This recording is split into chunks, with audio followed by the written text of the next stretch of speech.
નીચે ચિકન બિરયાની તે માટે મેં તેલ નાખ્યું છે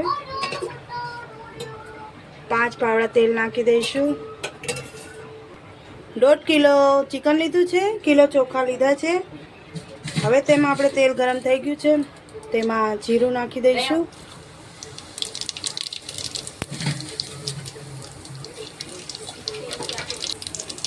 આ મેં આખો ગરમ મસાલો લીધો છે લવિંગ કાળા મરી અને તે પણ આપણે તેમાં ઉમેરી દઈશું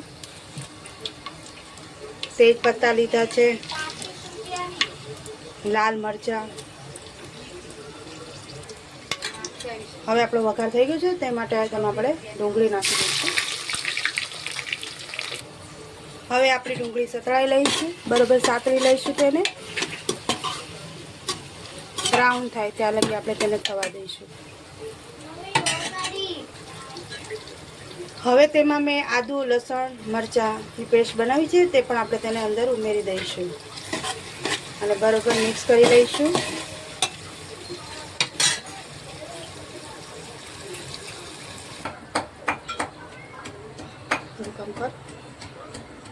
आ मैं 1.5 किलो चिकन लीधुं छे तेने आपणे डુંગળી सतळाई गई छे तेमां उमेरी दईशुं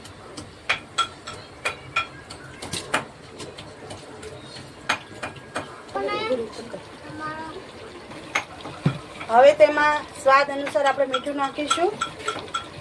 2 चमची मीठुं उमेरी दईशुं तेमां आपणे पहेला 5 पावड़ा नाख्या हता हवे मने एवुं लागे छे के थोडुंक तेलनी जरूर छे एटले तेमां आपणे उमेरी देवानुं तमारे जोई लेवानुं जरूर पड़े तो आपणे तेल उमेरी देवानुं फरीथी हूँ 3 पावड़ा उमेरुं छुं एमां हवे तेमां आपणे 2 चमची हळदर उमेरीशुं हवे तेमां आपणे 2 चमची मरचुं उमेरीशुं तमने जे प्रमाणमां तीखास भावती होय ए प्रमाणमां नाखवानी मैं पहेलाथी आदू मरचानी पेस्ट बनावी छे मरचा वधारे वाटेला छे એટલે મરચુંનો ઉમેરો મેં ઓછો કર્યો છે આ કોથમીર ફુદીનો અને લીમડો તે આપણે તેમાં ઉમેરી દઈશું એનાથી સ્વાદ સરસ આવે છે તમારે અમે 1 વાટકી દહીં લીધું છે તે પણ તેમાં આપણે ઉમેરી દઈશું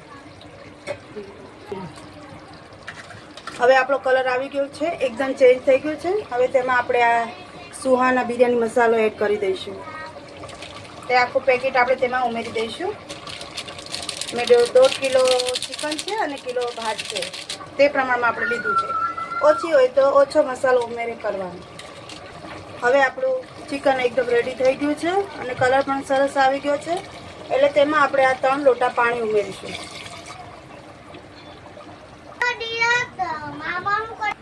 હવે આપણું પાણી ઉકળી જશે ત્યાં લગી આપણે ભાત ધોઈ લઈશું પાણી ઉકળી ગયું છે હવે તેમાં આપણે